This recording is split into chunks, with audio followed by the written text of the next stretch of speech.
তোমার তো আজকে একটা কেকের অর্ডার, তাই জন্য আমাকেও একটা কেক বানায় দাও। তো কালকে ফ্রুট কেক খেলে, আজকে আবার খাবে? হ্যাঁ। প্রতিদিন তো খাওয়া ভালো না। না, খাবো। আচ্ছা ঠিক আছে, ছোট্ট করে একটা বানিয়ে দিই। তো চলো বানানো যাক।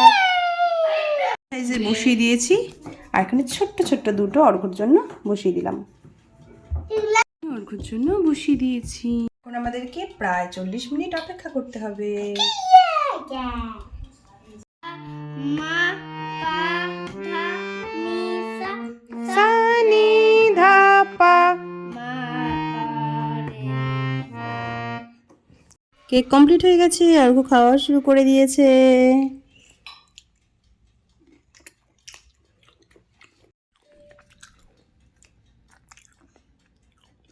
তো গঙ্গারামপুরে যারা আছো, আমার থেকে নিরামিষ একদম কেক নিতে চাও, অবশ্যই কমেন্ট করো আর প্লিজ সাবস্ক্রাইব করে দিও।